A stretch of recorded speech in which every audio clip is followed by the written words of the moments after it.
The Galactic Council building floated in space like a giant silver wheel. It had been there for 12,000 years, watching over 300 different alien species. Every species that joined learned the same lesson: stay peaceful, follow the rules, and never cause trouble. Captain Jake Morrison walked through the long hallway, his boots making soft sounds on the smooth floor. He wore his best uniform, the one with all his medals. Next to him walked Dr. Lauren Hayes, a woman who knew 20 different alien languages. On his other side was Commander Ben Price, a soldier who kept his hand near his weapon out of habit. They had practiced their speeches 100 times. They knew how to bow, how to greet, and what gifts to bring. Earth had waited so long for this moment. First contact with alien life, a chance to join the galaxy. What they did not know was that the meeting was already over before it started. The council room was huge.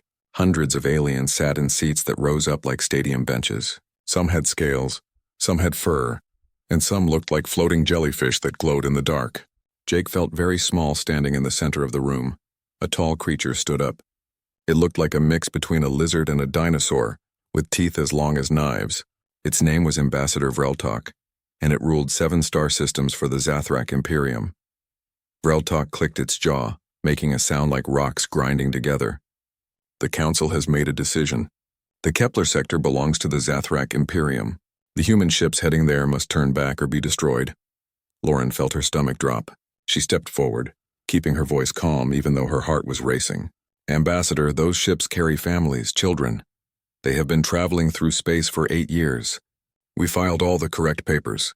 We followed your rules. A floating jellyfish creature dimmed its lights. Its name was Arbiter Shomar, and it was the judge of the council. The papers we sent were just a courtesy. They were not a promise. Humanity has only been in space for less than 100 years. The Zathrak have controlled that space for thousands of years. The choice is clear. Jake felt Ben's hand grip his gun. He gave Ben a quick look that said, "Not now." Starting a fight here would doom them all. "We just need time," Jake said, trying to sound reasonable. "Let us call home. Let us talk to our government. There has to be another way." Vreltok laughed, and it sounded like breaking glass. "You have 6 days. 6 of your Earth days to call back your ships. After that, we turn them into dust and wreckage." Guards appeared from the shadows. They were Zathrak soldiers, each one carrying weapons that hummed with energy. They walked the humans out of the council room. As the big doors closed behind them, Lauren turned to Jake. "They are not going to let us call home, are they?" she whispered. Jake looked at the guards standing every few meters down the long hallway. Each one watched them with cold eyes. "No, they are not." Ben checked his small communicator. The screen showed nothing but static. "Signal is blocked." "Just like I thought. So what do we do, Captain?" Jake thought about the 20,000 people sleeping in those colony ships. His daughter was one of them. She had volunteered to help build a new world. She was somewhere out there in the dark space between stars, dreaming of a fresh start. "We do what humans do best," Jake said quietly. "We find a way. We always find a way." The guards took them to small rooms. They called them guest quarters, but they were really just nice prison cells. Jake sat on the bed and looked at the wall. Somewhere out in space, his daughter was in danger. Somewhere out there, 20,000 people were about to die because Earth was too new, too weak, too unimportant. Lauren was put in the room next to his. She immediately started looking for ways to send a message. There had to be a crack in their security. There had to be something they missed. Ben was 2 rooms down. He was taking apart his communicator, trying to boost its signal, trying to punch through the jamming. None of them slept that night. Back on Earth, 8 years before this moment, something important had happened. The moment the Zathrak first claimed human space, every government on Earth stopped fighting each other. Every scientist, every engineer, every dreamer was given one job: build a fleet that could protect humanity. They could not tell the galaxy what they were doing. If the aliens knew humans were building warships, they would come and stop them. So Earth sent out colony ships with sleeping families. Slow ships, harmless ships, ships that would take years to reach their destination. Those colony ships were bait, but they were also a clock. They gave Earth time to work in secret. In hidden shipyards behind the moon and asteroid bases far from Earth, humans built something new. They took apart every piece of alien technology they had found. An old crashed probe near Jupiter, pieces of broken satellites, Even trash that alien ships had left behind. Human scientists learned how to copy alien technology. Then they made it better. They made it faster. They made it deadlier. Every day for 8 years, new ships were finished. New weapons were tested. Earth prepared for the day when the galaxy tried to push them down. That day had come. Commander Krell stood on the bridge of his flagship. He was a famous Zathrak warrior, a veteran of 40 battles. He had destroyed planets and crushed rebellions. He was not afraid of anything. He looked at the screen showing the 3 human colony ships. They moved so slowly through space. Their engines were old fusion drives, barely faster than a crawl. They had no shields, no weapons, just thin metal walls and the dreams of a species too young to understand how cruel the galaxy really was. Scan them again, Krell ordered his crew. The science officer looked at his instruments. Same as before, Commander. Life support is working, but everyone on board is frozen in sleep. No communications, no changes to their course. They do not even know we are here. Krell felt something strange. In his language, there was no word for it, but humans would call it pity. He pushed the feeling away. Emotions were weakness. Send them a message. Let them hear their fate before we kill them. The communication channel opened. Krell's words were changed into human language by the ship's computer. Human ships, this is Commander Krell of the Zathrak Imperium. You have entered our space. Your government was warned. They did not obey. According to council law, you will be destroyed. You have 1 hour to launch escape pods. After that, we open fire. Only silence answered him. The colony ships kept drifting forward, quiet as ghosts. The science officer looked confused. Commander, they are not responding. Their communication system works, but nobody is answering. Everyone is asleep, Krell realized. The whole crew. There is nobody awake to hear us. Suddenly, alarms started screaming across the bridge. The sensor officer jumped up from his seat. Commander! I am detecting something. Multiple ships just appeared from faster-than-light travel. Behind us. Krell spun around to look at the tactical screen. His blood turned cold. 73 human warships had appeared out of nowhere, forming a perfect attack pattern. But that was impossible. Earth did not have faster-than-light technology. The Council's intelligence reports were clear about that. These human ships looked nothing like the slow colony ships. They were sleek and dangerous, covered with weapons that made even Krell nervous. A new voice came through the communication system. A human woman, calm and cold as ice. Zathrak Commander Krell, this is Admiral Lisa Grant of the Earth Defense Fleet. Power down your weapons immediately and leave this sector. This is your only warning. Krell found his voice. Impossible. Humans do not have this technology. The Admiral's reply had an edge like a knife. We did not. But we knew you were coming. We had 8 years to get ready. Now power down your weapons or learn what happens when you threaten our children. Krell looked at the tactical display. His 300 ships against 73 human vessels. The numbers were on his side. He should win easily. What he did not know was that each human ship carried weapons copied from stolen Council technology. Weapons improved by human cleverness. Weapons powered by something the galaxy had forgotten. The fury of parents protecting their young. All ships, Krell ordered. Attack formation. Show these primitives why the Zathrak rule the galaxy. Admiral Grant watched the Zathrak fleet begin to move. She thought about her son, sleeping in Colony Ship 7. She thought about every human who had gambled everything to reach the stars. Weapons free, she commanded. Show them what 8 years of preparation looks like. The battle lasted 14 minutes. When it ended, the human colony ships drifted forward safe and undisturbed. The Zathrak fleet ran away with less than a third of their ships still working. Commander Krell survived, but he wished he had not. He would spend the rest of his life trying to explain how 73 primitive human ships had shattered the mighty Zathrak Imperium's reputation. The universe had tried to warn them. They had not listened. The council room was chaos. 300 different alien species were shouting, clicking, humming, and sending angry thoughts all at once. The translation computers could barely keep up. At the center of all the noise, a hologram played the battle over and over, showing how human ships had torn through Zathrak lines like paper. Arbiter Shomar turned bright red, the color his species used for extreme alarm. Order! We must have order! Jake Morrison stood in a circle at the center of the room. Admiral Lisa Grant stood next to him, along with a new face from Earth. His name was Director Carl Hughes, and he ran Human Intelligence. They had been called back to explain how humanity had lied about their technology. Ambassador Vreltok pointed a clawed finger at the humans.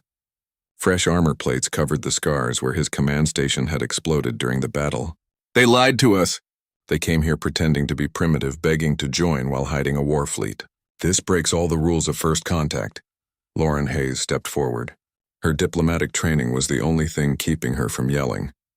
"We told you about our capabilities at the time we first met you.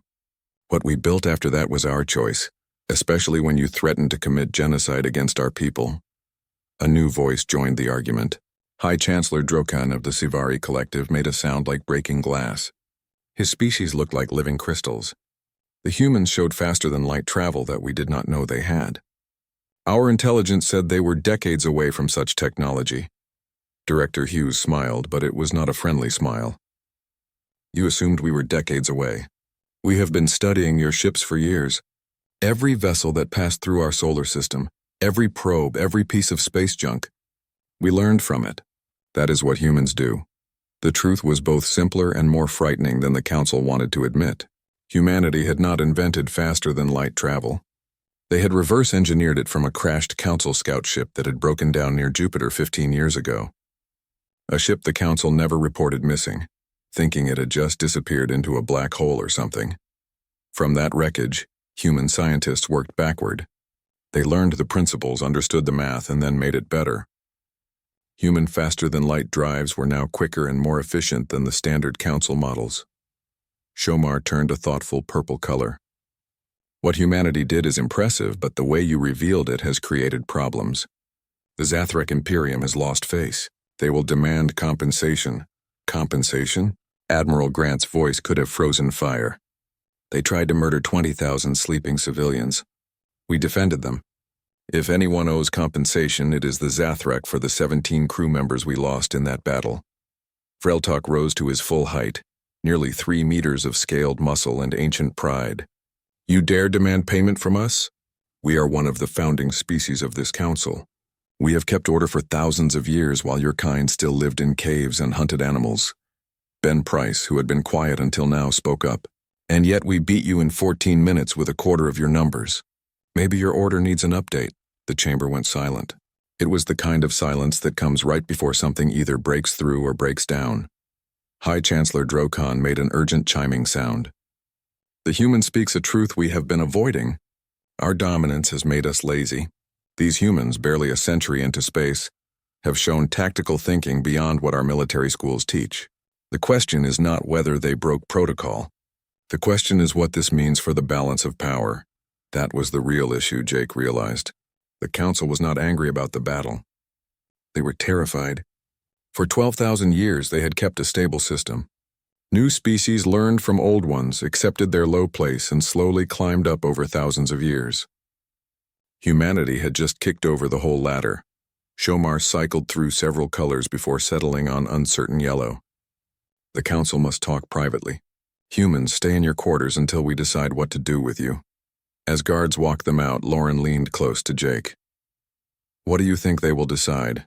Jake watched the alien representatives huddle in their various groups, alliances forming and breaking in real time.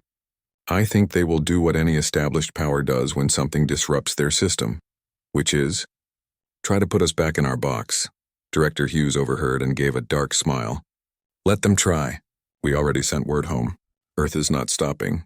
Every day more ships are being built. More colonies are launching. They wanted to keep us small and easy to control." Admiral Grant finished the thought. "But now they have seen what we can do when threatened. And that changes everything." In a private room far from the main council floor, 3 of the most powerful species met in secret. The Zathrek, the Sivari, and the Makrel hive mind, a species of insect-like creatures that controlled the largest territory in known space. The Makrel spokesdrone vibrated its wings in anger. "The humans must be contained. If other young species see what they did, our entire structure falls apart." Vreltok's eyes gleamed with cold calculation. "Then we do not just contain them. We make an example of them. We show the galaxy what happens when primitives forget their place." Drokan chimed a warning. "The humans have proven they are clever. Direct attack may not work." "Then we do not attack them directly," Vreltok said. We isolate them. Economically, diplomatically. We turn the council against them, then we watch them wither and die. And if they resist, the three species looked at each other. Ancient powers used to getting their way. If they resist, the Mackerel finished, we remind them that they are one small planet against 300 species. What none of them understood yet was that humanity had spent its entire history being underestimated. It was in many ways their greatest advantage. 6 months passed. The galaxy learned what a siege looked like when humans were the ones being cornered. The Council's decision had been quick and brutal. Earth was declared a probationary species pending investigation into their technology. All human colonies were placed under strict watch. Trade restrictions were put in place. Any species caught helping humanity would face severe punishment. On paper, it looked like a diplomatic solution. In reality, it was designed to strangle humanity's expansion before they could threaten the established order. What the Council did not expect was how fast humans adapted. Commander Nina Wells stood on the bridge of the colony ship New Hope. She watched her screens with growing worry. They were 3 weeks from their destination, a planet called Aurora in the Outer Territories. That was when the Sivari blockade appeared around them. 12 crystalline warships, their surfaces reflecting starlight like giant diamonds, surrounded the colony ship. The message came immediately in perfect English. Human vessel New Hope. You are ordered to turn around and return to Earth-controlled space. Your colonization permit has been canceled by Council order. Nina looked at her co-pilot, Lieutenant Danny Foster, who was already running numbers. Options? Not good, Danny admitted. We are a colony ship, not a warship. We have civilians, children, supplies for building a settlement. Our weapons are just for defense against asteroids. Time to bet the Sivari do not know that. Nina opened a channel. Sivari vessels, we are a civilian ship on a legally filed colonization mission. We do not accept the Council's authority to cancel our permit after we already launched. The response was immediate. Your acceptance is not required. Power down your engines and prepare to be escorted back, or we will disable your ship and tow you. Nina glanced at her communications officer, a young woman named Kelly Price. Send the signal. Kelly nodded and sent a burst of coded data toward a specific spot in deep space. Then she looked up with a slight smile. Signal sent. Response received. They will be here in 12 minutes. The Sivari commander, Zelthar, watched the human transmission with mild interest. It was normal for desperate ships to call for help. What help could possibly arrive in time? The nearest human military ship was days away according to intelligence. 11 minutes later, his sensors officer made a sound Sivari rarely made, pure fear. Commander, detecting multiple faster-than-light signatures. Very close. They are appearing inside our formation. The space between the Sivari blockade and the New Hope erupted with human vessels. But these were not military ships. They were converted cargo haulers, mining vessels, even luxury yachts. 37 ships in total, each one broadcasting civilian registration codes. And every single one was armed. The lead ship sent a message on open channels. The voice was casual, almost friendly.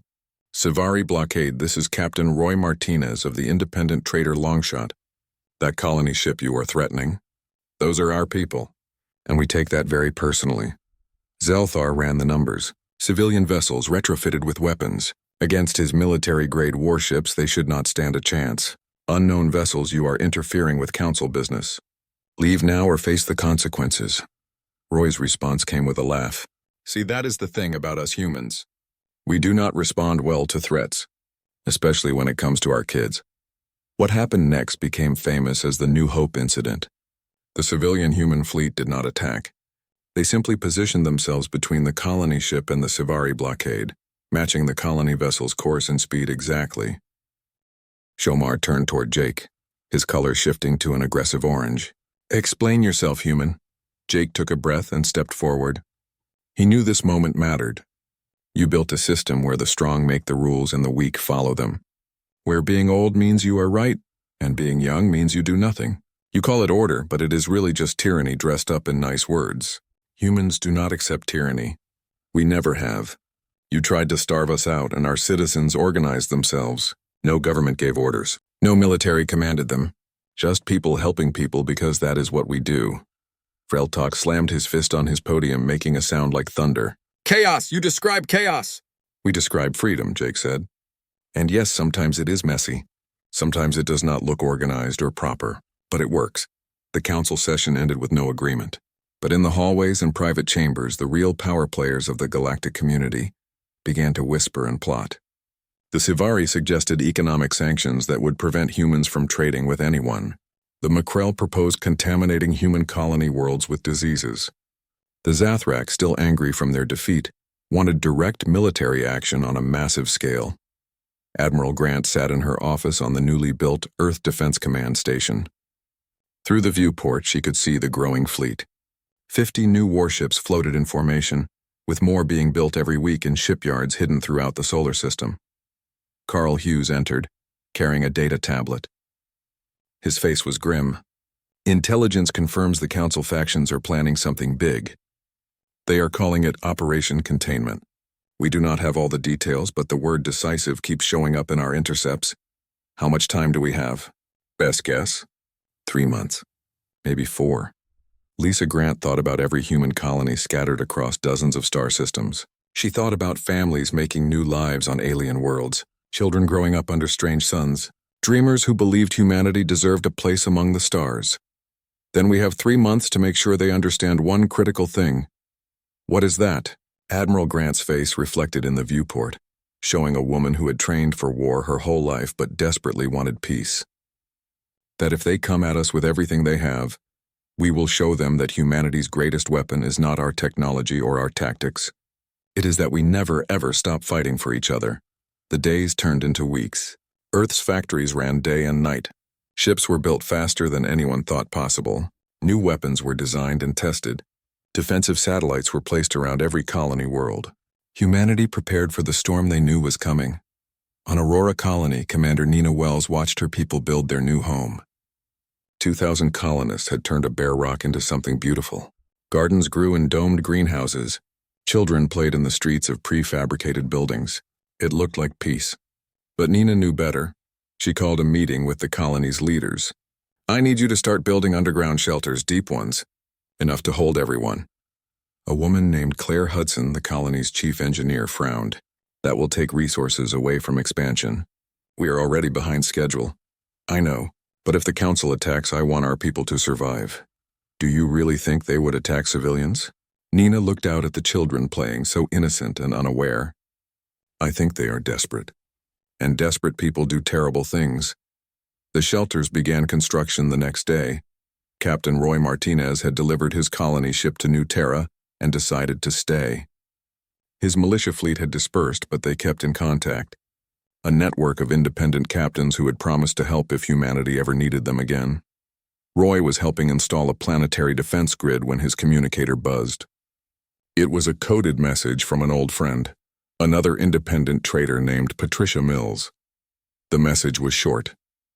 They are moving. Multiple species. Looks like preparation for something big. Roy looked up at the sky, at the stars that suddenly seemed less friendly. He sent the message up the chain to Earth Defense Command, then went back to work. The defense grid needed to be finished. Soon. On the council station, tensions were at a breaking point. Jake Morrison tried to meet with various ambassadors, hoping to find allies or at least neutral parties. Most refused to see him. The few who agreed spoke in carefully neutral terms, afraid to be seen helping humanity. Only one species showed any sympathy. They were called the Yanari, a peaceful race of small furry creatures who controlled no military but ran some of the galaxy's best universities. Their ambassador, a female named Shiela, met with Jake in secret. My people believe what the council is planning is wrong, she said, her translator rendering her squeaks into English. But we are not warriors. We have no fleet to offer you. I am not asking for military help, Jake said. I just need to know what is coming. Anything you can tell me might save lives. Shiela looked around nervously, then leaned close. They are mobilizing forces from 12 different species. Over 300 ships.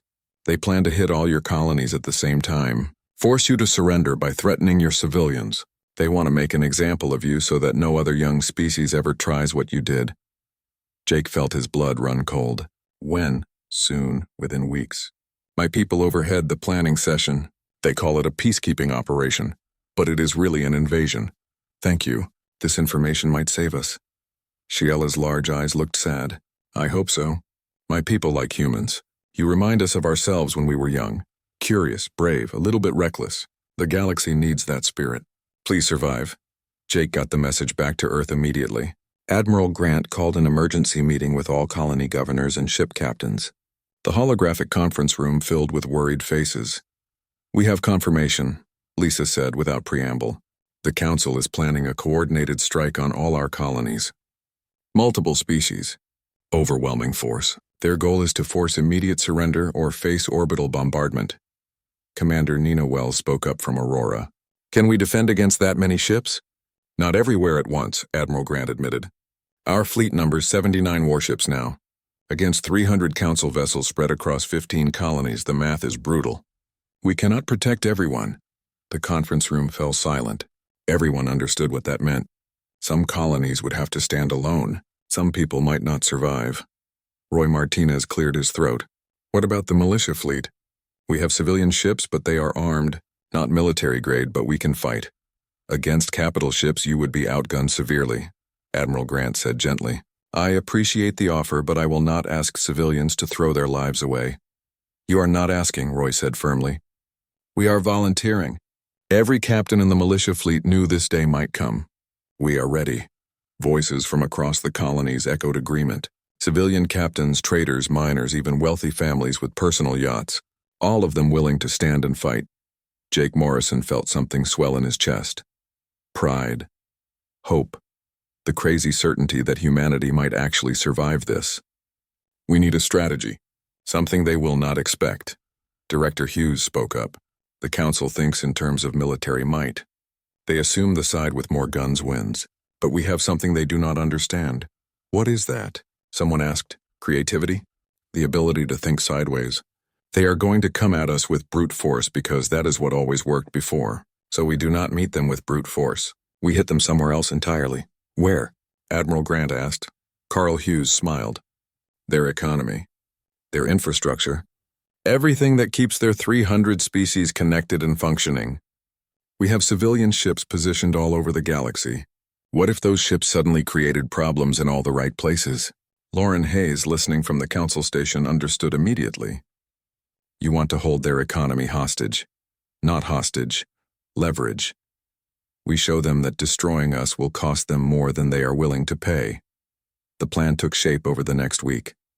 Civilian ships were quietly repositioned to key locations throughout Council space. Trade routes, communication relays, resource collection points. They were not blockading anything. They were simply there, in carefully calculated positions.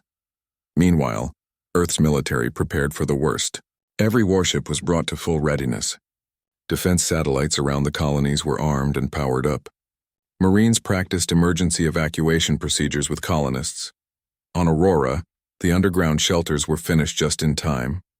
Nina Wells walked through them with Claire Hudson, checking the life support systems and food storage. How long can we survive down here? Nina asked. 6 months if we ration carefully, maybe 8. Let us hope we do not need that long. On Earth, Jake Morrison's daughter Kate woke from cryogenic sleep. She was one of the colonists on the ship heading to Aurora, and she had been asleep when all the trouble started. Now awake, she was helping prepare the colony for possible attack. She sent a message to her father on the Council station. Dad, I am scared, but I am also proud. We came out here to build something new. If we have to fight to keep it, then we fight. I love you. Jake read the message 3 times, his eyes wet. He sent back, I love you too, Katie. Stay strong. Stay smart. And know that every single human in the galaxy is fighting to protect you. We will not let you down. The attack came on a Tuesday morning, Earth Standard Time. It was exactly 7 months after humanity's first victory against the Zathrak. It was not a single strike.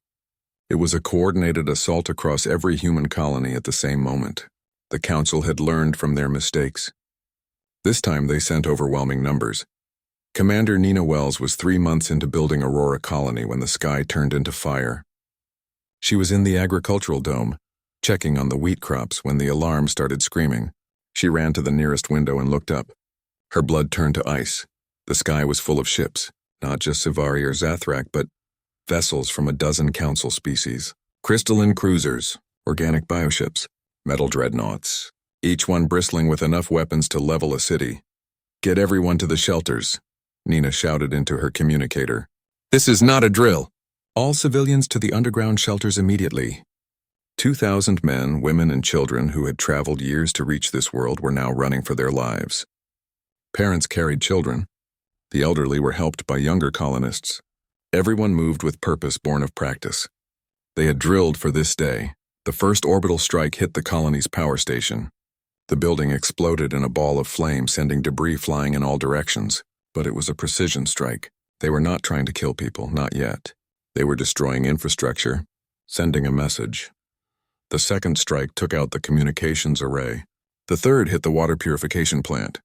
Each explosion was calculated to cripple the colony without massacring the population. Nina reached the command bunker and sealed the door behind her. Her staff was already at their stations, faces pale but determined. Danny Foster looked up from his console. "The orbital bombardment is hitting infrastructure only. No strikes on residential areas. They are giving us a chance to surrender." "How generous," Nina said bitterly. "Any word from the fleet?" "Communications are down planetside, but we got a burst transmission before the array was destroyed. The fleet is engaged. Every colony is under simultaneous attack." Nina pulled up a tactical map. 15 red dots marked human colonies. Each one showed enemy ships in orbit. Each one was broadcasting the same message. She played the recording. A synthetic voice, cold and official. "Human colonists, you have 1 hour to evacuate to designated landing zones. After 1 hour, we will begin systematic destruction of all remaining structures. You have been warned. Comply or face the consequences. 1 hour to abandon everything they had built. 1 hour to give up their dreams. 1 hour to surrender. Send a message to all colonists," Nina ordered. "Tell them to stay in the shelters. We are not surrendering. We are not leaving. This is our home now. On the colony ship Destiny, still 3 weeks from reaching its target planet."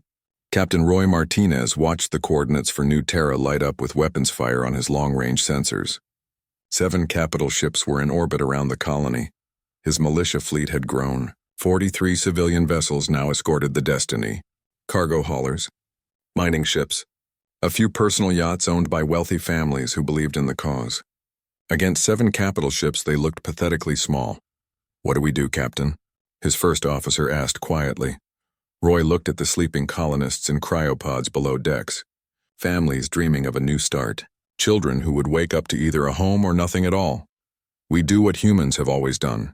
We buy time and hope the cavalry arrives." He opened a channel to his militia fleet. "All ships, this is Martinez. I know what you are thinking. We are outgunned, outnumbered, out of our minds for even considering this.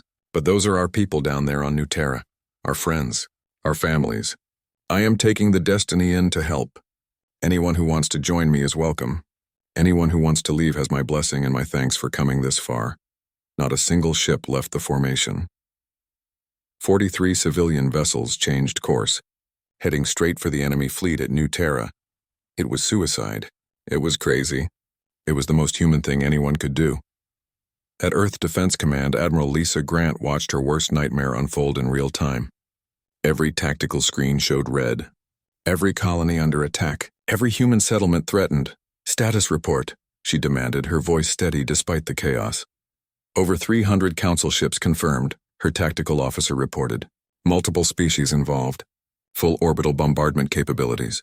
They are hitting infrastructure only for now, giving each colony 1 hour to evacuate. Our fleet positions? 79 warships spread across defensive positions. We can respond to maybe 6 colonies in time. The rest will have to hold on their own." Carl Hughes burst onto the command deck. "Intel just confirmed the Council's strategy. They are calling it a peacekeeping operation. They plan to give colonies time to evacuate, then level everything. Make the cost of resistance too high to continue." Lisa felt the weight of command pressing down on her shoulders. She could not save everyone. She had to choose. Which colonies got protection? Which ones would have to face the enemy alone? "Get me Jake Morrison on the Council station," she ordered. Now, the connection established. Jake's face appeared on screen, his expression grim.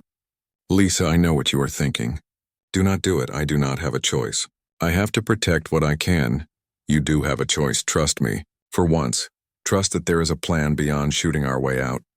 Admiral Grant wanted to believe him, but she had spent her life making hard decisions, watching people die while waiting for miracles. Jake, I have 2,000 people on Aurora alone. I cannot just abandon them. Lisa. Jake's voice cut through her rising panic. Do you remember what you said 3 months ago? About humanity's greatest weapon, she did. That they never stopped fighting for each other. It is time to prove it, Jake said. Hold for 45 minutes. Can you do that? What happens in 45 minutes? Something the Council has never seen before. We show them what happens when you threaten all of humanity at once. Jake Morrison stood in the Galactic Council chamber, facing the assembled representatives. Arbiter Shomar pulsed a satisfied orange color. Your time is ending, human. Your colonies have 1 hour to surrender. We have been patient, but your defiance cannot continue. You are right, Jake said. The chamber went silent. Our defiance cannot continue. Not the way it has been. Breltok leaned forward, his reptilian eyes gleaming with anticipation. You accept our terms? No. Jake pulled up a holographic display that filled the center of the chamber. I am showing you what happens when you push humans too far. The display showed real-time feeds from across the galaxy, but not from human colonies, from council worlds, from the massive trade routes and communication relay stations that kept galactic civilization running smoothly. At each location, human civilian vessels had positioned themselves, cargo haulers, mining ships, personal craft, thousands of them. They were not attacking anything. They were just there in very specific, very carefully calculated positions. What is this? Shomar demanded, his color shifting to confused yellow. Carl Hughes's voice came through Jake's communicator, loud enough for the whole chamber to hear. Those are civilian vessels positioned at every major trade nexus in Council space. We are not a military threat. We are a logistics nightmare. Lauren Hayes appeared on another holographic screen, broadcasting from her ship. Every vessel you see is civilian, protected under the same Council laws you claim to uphold. They are not blockading anyone. They are just exercising their right to free navigation in neutral space. At choke points that control 90% of galactic commerce, Jake finished. They are not attacking. But if anything happens to our colonies, if even one human civilian dies from your peacekeeping operation, every single one of those civilian ships will experience catastrophic navigation failures, all at the same time, in positions where they will cause maximum disruption to your trade routes. The Macrel spokesdrone vibrated with rage. You are holding the galaxy's economy hostage. We are using exactly the same legal framework you have been using against us, Jake said calmly. You can call it hostages. We call it leverage. Either way, you now have a choice. High Chancellor Drokan chimed urgently, his crystalline body flashing alarm colors. This is madness. If those ships create debris fields at those locations, it will take years to clear them. Decades even. The economic damage would be catastrophic. Trade routes would collapse. Supply chains would break. Entire systems would face shortages. Then do not attack our colonies, Lauren said simply. Call off your fleet. Recognize our right to exist and expand. Or start a war you will win militarily but lose economically. The council chamber erupted in chaos. Threats, counter-threats, accusations of terrorism. But underneath the noise, Jake could see the calculations happening. The council had never faced an enemy willing to fight this way. They understood military power. Economic disruption on this scale was something completely new and terrifying. Ambassador Vreltok stood, his voice shaking with fury. This is blackmail. This is not how civilized species behave. You are right, Jake said. This is exactly how humans behave when you threaten our children. We warned you. The whole universe warned you. Never provoke humanity. But you did not listen. On Aurora, Commander Nina Wells watched her chronometer count down. The negotiations took 6 weeks. They were brutal, exhausting, and required compromises that made both sides uncomfortable. But for the first time in galactic history, humans sat at the table as equals rather than supplicants begging for recognition. Jake Morrison led the human delegation. Lauren Hayes handled the complex legal language. Director Carl Hughes provided intelligence and strategic advice. Together, they faced ambassadors from 300 species, many of whom were still furious about the economic leverage humanity had displayed. The first week was mostly shouting. Ambassador Vreltok demanded reparations for the Zathrak ships destroyed in the first battle. Jake calmly pointed out that those ships had been attempting genocide and suggested the Zathrak be grateful humanity had shown mercy by only destroying ships rather than hunting down every Zathrak vessel in space. The second week focused on territory. The Council wanted to restrict human expansion to a small corner of the galaxy. Humanity refused, pointing out that their colony ships were already en route to dozens of systems. Lauren presented documentation showing that every human colony world had been legally filed and approved before the restrictions were imposed. High Chancellor Drokhan chimed with frustration. "You cannot simply ignore Council authority. There must be order." "There will be order," Jake agreed. "But it will be order based on fairness, not on who has the biggest fleet. Humanity is not asking for special treatment. We are demanding equal treatment." The third week brought unexpected support. The NRE delegation, the small furry academics who had secretly helped humanity, formally proposed that humans be recognized as a full council species. They were joined by 6 other minor species who had been watching events unfold with great interest. A representative from the Kalari, a species of aquatic beings who controlled only 2 star systems, spoke up. "The humans have shown something we thought was gone from the galaxy: the courage to challenge the status quo. For too long, the powerful species have made all the decisions while the rest of us follow. Perhaps it is time for change." Arbiter Shomar pulsed an uncertain yellow. "This is unprecedented. Species must earn their place over centuries of proven stability and contribution. And yet humanity defeated the Zathrak in 14 minutes, another voice added. They organized civilian resistance across light years without government coordination. They demonstrated tactical innovation beyond what our military schools teach. Perhaps the old ways of measuring worthiness need updating. The fourth week brought the real breakthroughs. The Council agreed to recognize humanity's existing colonies. In exchange, Earth agreed to integrate into the galactic economy according to established trade laws. Humanity would share some of their technological improvements to faster-than-light travel. The Council would provide access to their educational and scientific databases, but the biggest change was something nobody expected. The Council agreed to reform itself. Inspired by humanity's bottom-up organization, they would create a new assembly where younger species had real voting power, not just advisory roles. It was not everything humanity wanted, but it was enough. More than enough. It was recognition, respect, a place at the table. On the final day of negotiations, Jake Morrison stood before the full Council assembly. On behalf of Earth and all human colonies, we accept these terms. We look forward to becoming contributing members of the galactic community. We ask only that you judge us by our actions, not by assumptions about our youth or inexperience. Arbiter Shomar, who had cycled through every color in his species' emotional spectrum over the past 6 weeks, settled on a calm blue. The Council recognizes humanity as a full member species with all rights and responsibilities that entails. Welcome to the galactic community. May your contributions be many and your conflicts be few. The chamber erupted in a mix of applause, chirps, hums, and various alien expressions of acknowledgement. It was not universal approval, but it was acceptance. Real, official, binding acceptance. Commander Nina Wells stood on the surface of Aurora Colony and watched the last Council observation ship leave orbit. Her colony was safe. More than safe, it was officially recognized and protected by galactic law. They could build without fear, grow without restriction, thrive. Her communicator buzzed. It was Danny Foster.